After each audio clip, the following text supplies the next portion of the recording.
Halo semuanya, selamat datang di Lifehouse dan saya adalah Gom Gom dari Lifehouse Bali dan mau mengucapkan sekali lagi welcome buat semua teman-teman, baik engkau yang dari Lifehouse Bali, mungkin engkau di Denpasar dan sekitarnya, dan di Tabanan atau di Singaraja atau di Tabanan, luar biasa ya. Dan kita juga mau mengucapkan selamat datang buat teman-teman dari Lifehouse Bandung. Yes, luar biasa ya, di Jawa Barat. Sekarang kita punya saudara-saudari, punya teman-teman yang asalnya dari Bandung. Dan kita welcome banget, luar biasa engkau datang hari ini menonton. Dan saya juga mau mengucapkan selamat hari Valentine buat kita semua, tanggal 14 Februari hari ini. Dan selamat hari kasih sayang. Ya, mungkin suasana sekarang agak lebih merah jambu, agak lebih pink. Saya nggak pakai baju merah jambu memang, tapi mungkin ada banyak orang-orang sekarang yang, apalagi yang sedang kasmaran lagi, wow, berbunga-bunga ya. Mungkin ada bunga di mana-mana, ada coklat di mana-mana, dan memang Valentine ini sesuatu yang sangat luar biasa untuk dirayakan bersama-sama, Bapak Ibu teman-teman. Dan message hari ini saya juga mau menyinggung tentang kasih sayang ya. Yang saya bahas memang tentang kasih sayang secara lebih general. Yang kemarin hari Jumat kita sudah bahas tentang kasih atau cinta antara pria dan wanita, tapi hari ini akan lebih general ya.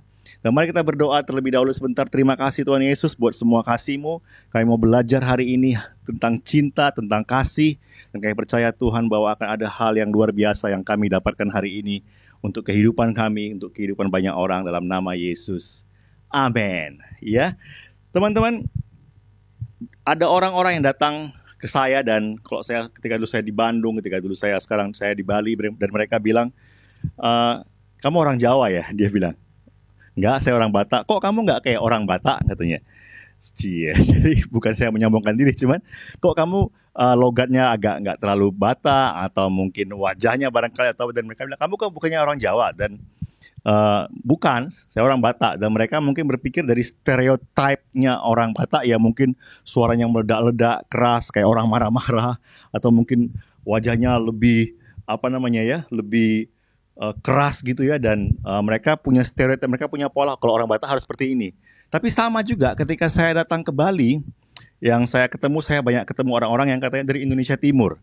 Dan dalam bayangan saya, Indonesia Timur adalah orang-orang yang mungkin, ya maaf, bukannya apa-apa, tapi biasanya berkulit gelap. Tapi ketika saya ketemu dengan di sini, oh ternyata ada orang yang Indonesia Timur tapi kulitnya nggak gelap ya. Logatnya juga saya pikir mungkin hanya satu jenis aja. Mungkin logatnya mungkin lebih seperti logat orang Manado barangkali. Tapi di sini saya ternyata ada logat Sumba, ada logat Kupang, ada logat Papua, dan segala macam. Jadi saya punya pola dulu atau stereotip yang saya bayangkan bahwa orang Indonesia Timur seperti ini, cuma satu jenis. Ternyata setelah sampai di sini, oh ternyata ada begitu banyak model, ada begitu banyak tampilan. Dan orang juga menganggap saya bukan orang Batak barangkali, karena mereka lihat tidak seperti orang Batak. Nah, hal yang sama kadang-kadang kita bayangkan tentang kasih ya. Kita bilang bahwa kalau namanya mengasihi berarti kalau ada pengemis kita akan kasih uang sedikit. Kalau ada orang gelandangan kita akan kasih bantuan sedikit. Kalau mungkin ada orang yang sedang mungkin mengalami kemalangan, kita mungkin berikan semangat dan sejenisnya. Tapi saya sangat yakin bahwa Yesus punya sesuatu visi mengenai kasih yang jauh lebih besar, yang jauh lebih luar biasa. Dan kita mau belajar tentang itu hari ini, Bapak Ibu Saudara-saudara teman-teman. Dan tahun ini kita memiliki visi di Lifehouse tentang mimpi dan visi ya. Kita tetap bermimpi, kita tetap bervisi, dan itu memang sangat penting supaya kita hidupnya lebih terarah, supaya kita hidupnya lebih punya tujuan, tidak kemana-mana ya. Tapi saya mau membawa hari ini supaya kita meletakkan dreams kita, meletakkan impian kita dan visi kita di dalam kerangka atau di dalam koridor, dalam koridor kasih ya. Kita akan melihat satu cerita yang sangat luar biasa ya, yang berasal dari, kita lihat dari Lukas 10 ayat 25 sampai 37. Mungkin kita udah pernah dengar tentang perumpamaan orang Samaria yang murah hati ya. Saya tidak akan bacakan seluruh ayatnya, tapi saya akan ceritakan saja. Jadi ketika itu mungkin saya mau gambarkan konteksnya. Yesus adalah seorang yang sangat luar biasa dan dia sangat pintar atau sangat ahli dalam bercerita ya. Orang sangat suka mendengar cerita dia, sangat suka mendengarkan perumpamaan-perumpamaan yang dia sampaikan. Dan mungkin suasananya ketika itu orang rame ya, ada orang Yahudi di sana mungkin lebih banyak, ada orang dari berbagai kalangan, ada ahli Taurat, ada orang-orang Lewi, ada orang-orang biasa juga ya. Dan Yesus di sana didekati oleh seorang ahli Taurat, oleh seorang ahli agama lah katakan ya. Dan dia bertanya seperti ini, "Guru," katanya, "apa yang harus kuperbuat untuk memperoleh hidup yang kekal?" Dan yang sangat unik dari Yesus adalah dia tidak selalu menjawab pertanyaan itu dengan jawaban langsung, tapi dia menjawab pertanyaan tersebut dengan pertanyaan lagi. Dia bilang, "Oke, apa menurut kamu yang tertulis dalam hukum Taurat? Apa yang dibilang oleh Alkitab? Apa yang dibilang oleh hukum Taurat yang kau baca di sana?" Dan mungkin orang ahli Taurat ini mungkin dia ingat dan dia bilang, "Oke, yang tertulis ya seperti ini, kasihilah Tuhan dengan segenap hatimu, dengan segenap jiwamu, dengan segenap kekuatanmu, dan dengan segenap akal budimu atau pikiranmu, dan kasihilah sesama manusia seperti dirimu sendiri." Ya. Dan Yesus bilang, "Oh iya benar, jawabanmu benar banget, betul banget, top." Ya. Dan akhirnya si ahli Taurat ini mungkin dia dikatakan di sana dia ingin membenarkan dirinya sendiri, ya nggak tahu mungkin ada yang salah mungkin dengan diri dia, dan dia berusaha kayak seperti mungkin menjebak atau mungkin kayak seperti mau trik Yesus. Dan dia tanya, "Oke, jadi menurut Yesus, menurut kamu siapakah sesamaku manusia?" Dan di situ suasana mulai mungkin lebih tegang ya. Dan Yesus yang pasti tidak kehabisan akal ya, dia tidak kehabisan jawaban, dan dia bilang, "Oke, saya akan bercerita sesuatu." Ya, jadi dia nggak langsung jawab. Dan cerita ini sangat menarik, Bapak Ibu teman-teman. Jadi dia cerita bahwa ada seorang katanya yang berangkat dari Yerusalem ke Yeriko. Jadi ada jalan dulu di sana yang pasti dikenal orang banyak. Kalau mungkin teman-teman sekarang di Bandung mungkin ada Jalan Dago barangkali ya. Di Denpasar mungkin Jalan Teku Umar ya, dan jalan yang cukup terkenal, atau mungkin dari Denpasar ke Tabanan barangkali. Dan ada seseorang yang dirampok di sana, dikatakan. Dia dirampok oleh penyamun, oleh perampok habis-habisan. Ya, tetapi juga dia dipukuli. Dirampok, mungkin tasnya diambil, mungkin motornya diambil atau mobilnya diambil, terus badannya atau pakaiannya mungkin dilucuti semuanya, dan dia dipukul habis-habisan, bahkan katanya ditinggalkan setengah mati. Jadi sudah sudah pingsan, Bapak Ibu teman-teman. Dan kemudian Yesus bilang bahwa orang-orang mungkin dengar, kasihan sekali. Dan Yesus bilang dan katanya di ayat 31, kebetulan ada seorang imam yang turun melalui jalan itu. Ya, jadi ada seorang imam, dan orang-orang berpikir, imam, ya, seorang pendeta, seorang pastor, seorang pemuka agama, dan mereka mungkin berpikir, ini pasti akan ditolong ini sama si imam. Yesus lanjutkan ceritanya, dia bilang seperti ini, ia melihat orang itu yang tadi sudah tergeletak di jalan, sudah pingsan, mungkin pakaiannya sudah habis-habisan, udah nggak jelas ya, dan udah berdarah-darah mungkin.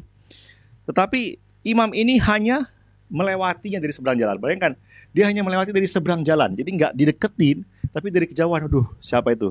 Kasihan banget. Dan dia langsung pergi, ya. Dan orang bilang, mungkin tanggapannya ketika itu mendengarkan, "What? Kok bisa?" Ya, imam malah tidak mempedulikan. Kita lanjut di ayat 32.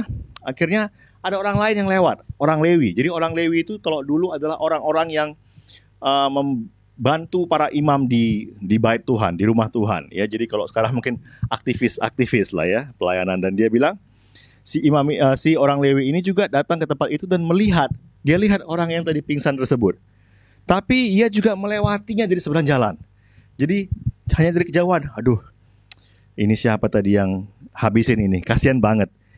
Tapi dia langsung pergi. Dan orang-orang yang mendengar mungkin, masa sih? Kok bisa kayak begitu? Dan mereka mulai tidak mengerti apa yang sebenarnya Yesus maksud, ya. Dilanjutkan di ayat 33, ya. Lalu datanglah seorang Samaria. Nah, mungkin di sini suasana semakin ramai karena kebanyakan di sana pasti orang Yahudi, dan kalau dulu itu terkenal orang Yahudi itu tidak akur, ya, seperti musuhan dengan orang Samaria. Mereka bilang, ini pasti orang Samaria datang dan dia akan pukuli orang ini, akan ditendang barangkali lebih sadis lagi. Tapi Yesus bercerita seperti ini, ya. Dan ketika ia melihat orang itu, tergeraklah hatinya oleh belas kasihan. Malah si orang Samaria ini tergerak hatinya oleh belas kasihan.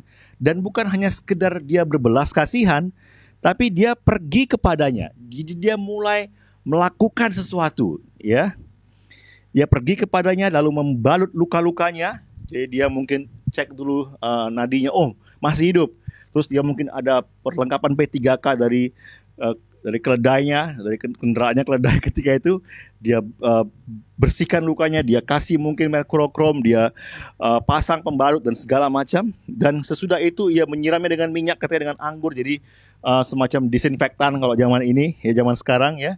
Kemudian ia menaikkan orang itu ke atas keledai tunggangannya. Jadi dia naikkan ke atas keledai, artinya apa? Artinya ya dia harus jalan kaki, ya. Si orang yang terluka inilah yang akhirnya naik di keledai dan membawanya ke tempat penginapan. Bayangkan Bapak Ibu, ya, dia membawa si orang yang sudah luka ini, yang pingsan tadi, ke hotel atau ke penginapan dan merawatnya. Jadi yang pertama-tama dia sendiri merawat orang ini. Dia bersihkan lukanya, dia mungkin minta obat yang lebih proper dan segala macam ke penginapan, dan dia dirawat.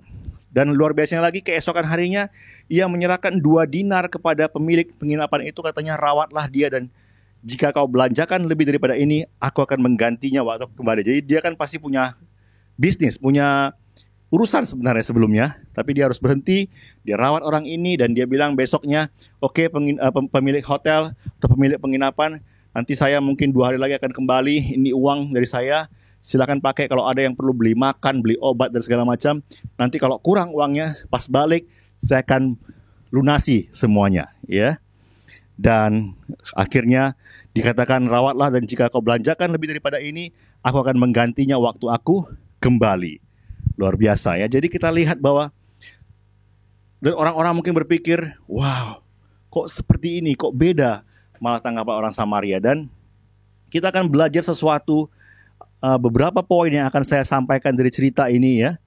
Bahwa yang pertama, love itu, kasih itu adalah mengangkat orang. Kasih itu mendorong orang untuk maju. Ya, kalau kita lihat tadi dalam cerita tadi, kasih itu bukan hanya sekedar yang namanya perasaan, ya, bukan hanya sekedar kata-kata, tapi kasih itu adalah sesuatu yang dilakukan secara nyata dan dia mengangkat orang. Dan Bapak Ibu teman-teman, itulah yang dilakukan oleh Yesus 2000 tahun yang lalu. Ya, kalau kita hari ini merayakan Valentine, sebenarnya the best Valentine, ya, hari kasih sayang yang paling luar biasa adalah hari di mana kita tahu kita mengalami kasih Yesus. Jadi Yesus adalah seorang pribadi yang nature-nya dia selalu mengasihi, ya. Dia selalu ingin mengencourage kita, dia selalu ingin mendorong kita. Dia tidak ingin menekan kita, dia tidak ingin mencelakakan kita. Firman Tuhan bilang, dia tidak pernah ingin kita jatuh, ya. Tapi dia ingin selalu mengangkat kita. Dan kita juga perlu melakukan hal yang sama kepada orang-orang yang ada di sekitar kita, kepada orang-orang yang kita kasihi, apalagi bahkan kepada kebanyakan orang kita perlu mendorong mereka maju, mengajak mereka dan menginginkan mereka atau mengharapkan mereka, bahkan melakukan action supaya mereka menjadi semakin diberkati, menjadi semakin maju, bukan malah sebaliknya. Amin. Jadi yang pertama, kasih itu mengangkat orang, kasih itu membawa orang semakin tinggi, semakin maju, Bapak Ibu. Dan poin yang berikutnya, ini diambil dari tadi jawaban si ahli Taurat. Bagaimana supaya saya, katanya apa tadi di sana, supaya engkau memperoleh hidup yang kekal, ya. Jadi dibilang poin yang kedua ini adalah kasihilah dengan segenap hati dan dengan segenap jiwamu. Ya, kasihilah Tuhan memang tadi katanya, tapi kita juga perlu mengasihi orang-orang dengan segenap hati kita dan dengan segenap perasaan kita. Ya, jadi kita mungkin kadang-kadang merasa, waduh, gimana saya sendiri kurang kasih, ya. Saya sendiri tidak terlalu merasa punya belas kasihan sama orang. Dan saya mau bilang bahwa Bapak Ibu teman-teman, belas kasihan itu bisa ada di dalam hati kita, bisa ada di dalam jiwa kita, ya. Kalau kita datang kepada Tuhan, ya. Kita datang kepada Tuhan dan kita bisa minta kepada Tuhan, Tuhan aku ingin hidupku memiliki belas kasihan yang lebih kepada orang-orang yang ada di sekitarku. Ya, kita coba lihat dari 1 Yohanes 4 ayat 7 sampai 8 dikatakan, saudara-saudaraku yang tercinta, marilah kita mengasihi satu sama lain sebab kasih berasal dari Allah. Katanya, kasih berasal dari Tuhan. Orang yang mengasihi adalah anak Allah dan ia mengenal Allah. Orang yang tidak mengasihi tidak mengenal Allah sebab Allah adalah kasih. Jadi kalau kita merasa saya susah mengasihi orang ini, saya susah punya empati sama orang, caranya bagaimana Bapak Ibu teman-teman? Mari saya encourage semua datang sama Tuhan, datang sama Yesus dan bilang, Tuhan berikan aku kasih-Mu, berikan aku belas kasihan dalam hatiku kepada jiwa-jiwa, kepada orang-orang. Kuatkan aku atau berdayakan aku dengan cinta-Mu. Dan saya yakin sekali Tuhan pasti akan memberikannya. Tuhan pasti akan memberikan belas kasihan dalam hati kita dan kita bisa lebih memiliki empati, memiliki belas kasihan, memiliki tindakan kasih kepada orang-orang yang lain. Amin. Ya, dan poin yang ketiga, kasihilah dengan segenap akal budi dan dengan segenap kekuatanmu. Love with all your mind and your strength. Ya, ini yang saya ingin bahas, mungkin sedikit lebih panjang ya. Jadi ternyata mengasihi itu bukan hanya sekedar tadi hati dan jiwa, benar, itu sangat bagus banget. Tapi mengasihi itu bukan hanya sekedar kita punya hati atau kita punya jiwa, sekedar sebagai perasaan barangkali atau sekedar emosi. Tapi dikatakan mengasihi itu bisa dengan segenap kekuatan dan dengan segenap pikiran. Ya, jadi kita perlu mengasihi orang dengan kekuatan kita, dengan apa yang kita miliki. Amin. Dengan segenap pikiran kita. Bayangkan tadi si orang Samaria, Bapak Ibu teman-teman, dia datang melihat orang yang tadi diperampok tersebut, dan apa yang dilakukan pertama, dia datang, dia action, dia bukan cuma sekedar perasaan, dia datang dengan tindakan dan dia langsung katanya mengeluarkan mungkin tasnya dan mengeluarkan mungkin perlengkapan untuk bisa mengobati orang ini. Jadi dia mengeluarkan apa yang dia miliki, amin, ya, untuk orang yang dirampok tadi bisa lukanya berhenti atau lukanya sembuh, mungkin berdarah-darah, dia bisa sedikit lebih segar dan akhirnya dia membawa orang tersebut di atas keledai, ya. Jadi dia sumber daya yang dia miliki atau harta yang dia miliki, ya, kekuatan yang dia miliki, dia berikan untuk mengasihi orang tersebut, ya, dan dia harus jalan kaki. Jadi orang luka di atas keledai, dia harus jalan kaki ke kota yang berikutnya. Jadi dia sendiri akhirnya harus mengeluarkan energinya. Dan demikianlah kasih, Bapak Ibu teman-teman. Firman Tuhan bilang bahwa kasih itu bukan sekedar kata-kata, tapi kasih adalah perbuatan. Dan sampai di hotel ya, dia membayar hotel tersebut. Ya, dia keluarkan uangnya dan ini termasuk juga salah satu kekuatan. Sumber daya kita adalah harta kita, dan kita perlu mengasihi atau kita bisa mengasihi dengan memberikan apa yang kita miliki, memberikan uang kita, Bapak Ibu teman-teman. Dan di akhir dari semuanya dia bayar orang ini atau dia bayar penginapan tersebut, dia bayar untuk beberapa hari ke depan. Jadi dia sudah semacam punya planning, ya. Semacam punya perencanaan dari awal. Oh, saya akan balut orang ini lukanya, saya akan naikkan ke atas keledai, saya akan bawa kota terdekat, saya akan inapkan dia dan nanti akan saya pergi karena saya ada urusan, tapi saya akan bayar belakangan. Dan jadi dia punya semacam planning, dia semacam sudah mengerahkan pikiran dia bagaimana supaya orang ini mengalami kemajuan atau mengalami akhirnya jadi sembuh, ya. Dan saya ingin mengasihi dia dengan memberikan segenap kekuatan dan segenap pikiran saya, amin. Dan saya ingin mengajak kita hari ini, Bapak Ibu teman-teman, mari, apapun yang kita miliki, talenta yang kita miliki, kekuatan yang miliki, mungkin harta yang kita miliki, ya, bakat yang kita miliki, pakailah itu untuk menyatakan kasih kepada orang-orang yang ada di sekitar kita, ya. Jadi mungkin ada orang-orang yang mungkin tergerak untuk berbelas kasihan kepada para gelandangan atau kepada anak-anak terlantar, anak-anak miskin, mereka mungkin mengajar dan segala macam, itu bagus banget. Tapi tidak harus demikian, teman-teman, ya.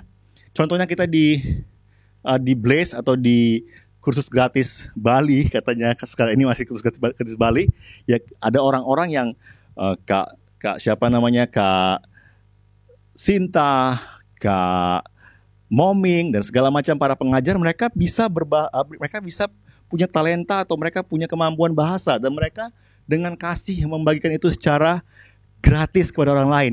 Itu adalah salah satunya bentuk dari mengasihi dengan kekuatan kita, dengan pikiran kita, ya. Ada orang-orang di Lifehouse ini yang misalnya pintar mengedit video, yang pintar misalnya desain grafis dan segala macam mereka kerjakan. Mereka mungkin harus lembur sampai malam.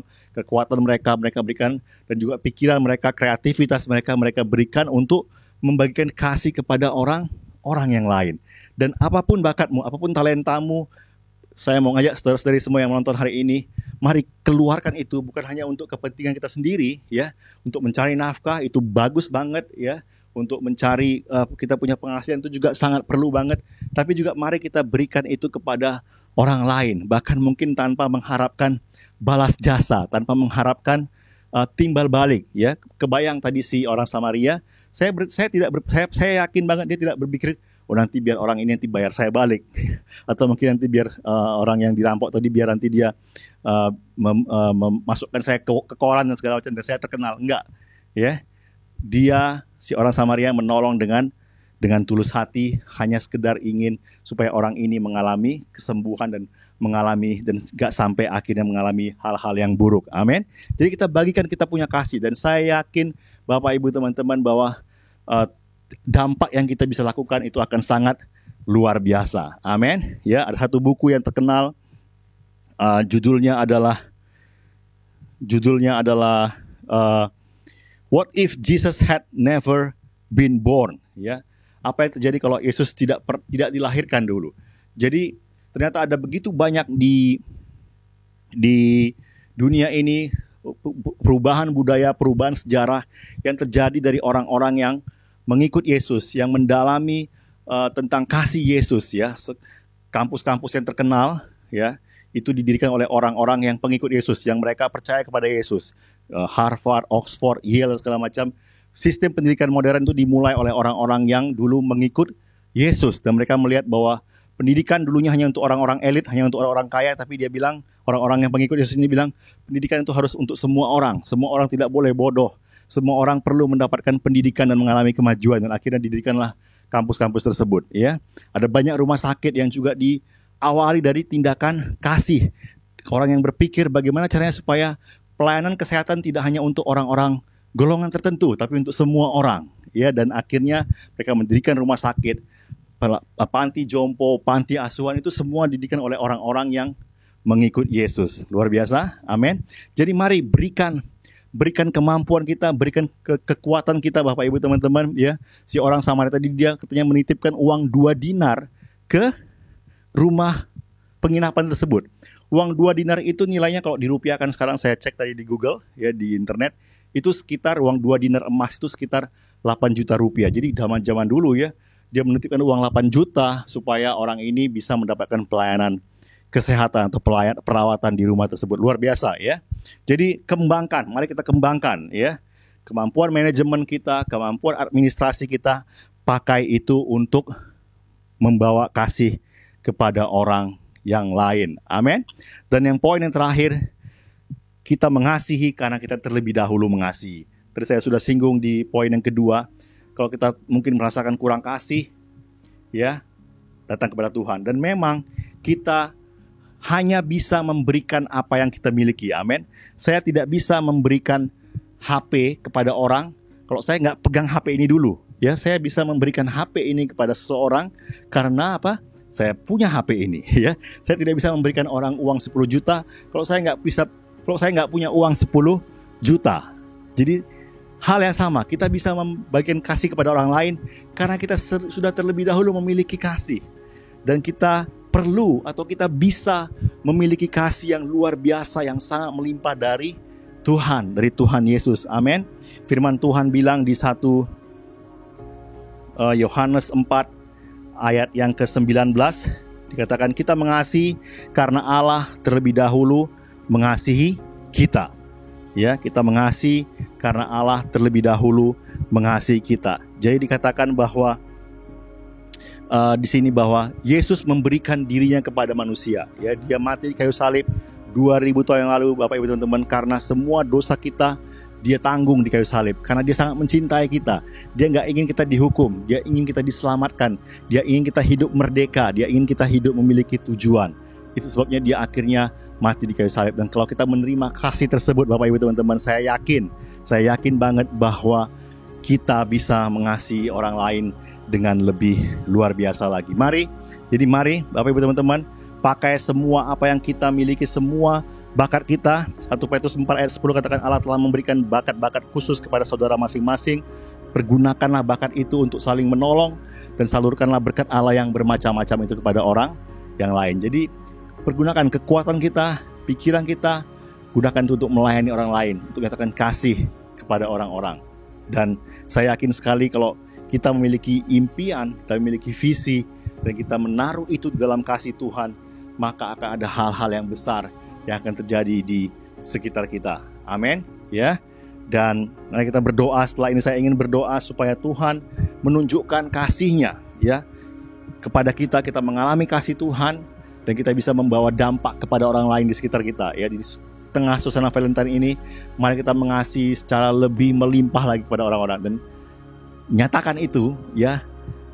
Pakailah semua yang kita miliki, kekuatan kita untuk bisa membagikan kasih kepada orang lain. Mari kita berdoa siang hari ini. Tuhan Yesus, aku berdoa ya Tuhan buat kami semua yang sudah mungkin membagikan kasih kami kepada orang lain ya Tuhan. Biarlah kami tetap dipenuhi oleh kasih-Mu ya Tuhan, supaya kami tetap senantiasa setia dan semangat Tuhan untuk melayani orang-orang lain dalam kasih ya Tuhan. Dan kami yang mungkin selama ini mungkin kami sepertinya sulit memiliki belas kasihan kepada orang lain, kami sulit empati kepada orang lain ya Tuhan. Kami berdoa siang hari ini, penuhi kami dengan kasih-Mu ya Tuhan. Biar kami menyadari bahwa kami orang yang dicintai, dan kami bisa membagikan cinta-Mu Tuhan, kasih-Mu kepada orang yang lain lebih dan lebih lagi ya Tuhan. Terima kasih, dalam nama Yesus kami berdoa, amin. Dan hal yang kedua, saya tadi ceritakan bahwa Yesus mati di kayu salib 2000 tahun yang lalu untuk keselamatan kita, ya. Di hari Valentine ini saya ingin mengajak Bapak, Ibu, saudara-saudari semua yang menonton, mari kita mengalami kasih yang terbesar, yaitu kasih dari Tuhan, ya. Valentine yang sangat indah, kasih sayang yang sangat terindah adalah kasih dari Tuhan. Karena apa? Karena Dia sendiri sudah pernah berkorban untuk kita, supaya kita mengalami keselamatan, bukan karena hal-hal yang lain, tapi karena satu alasan, yaitu karena begitu besar kasih Allah akan kita semua. Amin. Dan kita bisa menerima Yesus sebagai juru selamat kita bisa mengalami anugerah itu sebagai milik kita pribadi dengan cara cukup berkata kepada Yesus, katakan ya kepada Yesus. Amin. Dan kalau siang hari ini engkau ingin katakan ya kepada Yesus dalam hatimu, silakan engkau bisa katakan ya kepada Yesus. Dan saya mau mengajak engkau berdoa, ulangi doa yang saya ucapkan untuk engkau mengalami anugerah yang luar biasa tersebut. Amin. Mari kita berdoa bersama-sama, katakan bersama-sama dengan saya, katakan, Yesus yang terkasih, aku percaya kepadamu, terima kasih telah mengampuniku, datanglah dalam hidupku, dan aku akan mengikut engkau. Amin. Yes, luar biasa ya. Sekali lagi selamat hari raya Valentine, selamat hari Valentine. Dan selamat hari kasih sayang. Kita nyatakan kasih kita kepada orang-orang lain. Karena apa? Karena kita sudah mengalami kasih Tuhan, ya. Dan tetap stay tune di channel Lifehouse Bali atau apapun, atau Bandung, Lifehouse Bandung, dan saksikan terus kita punya program-program. Dan sampai jumpa lagi hari Minggu depan. Tuhan Yesus memberkati.